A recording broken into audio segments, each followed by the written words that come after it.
Darkness. No parents. Darkness.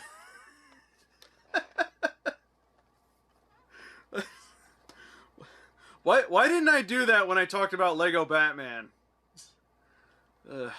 So before I begin, I've noticed a couple of comments of people wondering where I get the steel case Blu-rays from. I get them at Target. I think they are available other places. You could probably even just order them online.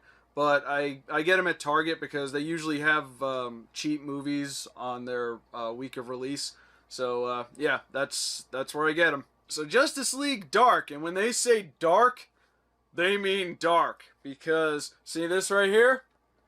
That's an R rating. And boy, do they use that R rating. So the plot is a whole bunch of paranormal phenomenon is going on, and Batman needs to seek out help to find out what's causing it. He gets the help of John Constantine, played by Matt Ryan, who played Constantine in the live-action Constantine TV show.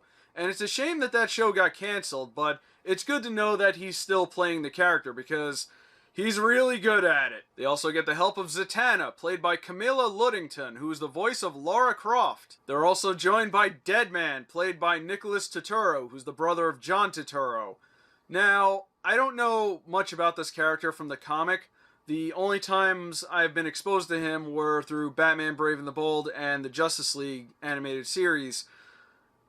Is he supposed to be a smartass? Because in the other shows, he was kind of solemn and a bit depressing, which I guess makes sense considering his character, but I just don't remember him being so jolly. There's also Etrigan the Demon and Swamp Thing, and again, just like in Justice League Action, it's really nice to see them give Swamp Thing a little bit of animated love for a little while. So I'm not going to go into too much detail about stuff that happens in this movie, but let me just say, the first 5 minutes were messed up because they establish how people are being mind controlled and possessed, and they were seeing demons and killing other people and freaking out, and they went into pretty graphic detail about it. Remember, R rating. But there is one particular thing that I really need to mention. Again, I'm not going to go into too much detail about it, but has anyone out there ever seen Dogma? Yeah, there is a very specific scene in Dogma that also happens in Justice League Dark. Oh boy. The one thing I think I didn't really like about this movie was they didn't really do a whole lot with Swamp Thing, especially considering he's prominently on the cover here. But he was basically in two scenes. The first one where they met him and they needed to get some information, and then he shows up again later, and, well,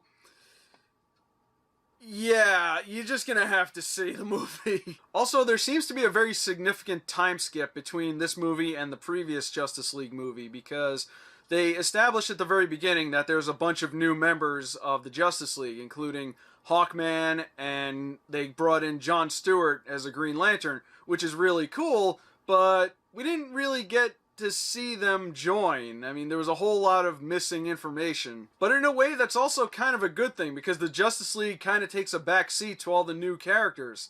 I mean, the only one we really see is Batman, who just basically tags along with all these characters. And there are a lot of moments in this movie where they basically just do their thing and Bats is kind of left behind. Like, there's a scene where Constantine and Zatanna have to jump into this guy's head and they kind of disappear, and Batman is just kind of standing there and he goes,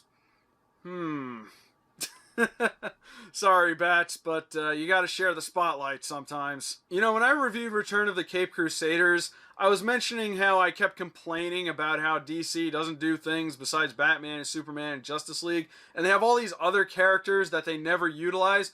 Well, I kind of gave up after Return of the Caped Crusaders. I was like, alright, I give up, DC, do whatever you want. And then suddenly, they give me this! This is what I've been waiting for! This is the DC movie that I've been talking about and harping about for all these years! And they finally do it after I finally give up complaining about it. You're trolling me, DC! You're trolling me hard! And I don't appreciate it! And on top of that, the next DC movie is Teen Titans The Judas Contract, which is going to be great because we're going to get to see the Teen Titans be cool again. Never gonna stop. Never. Never.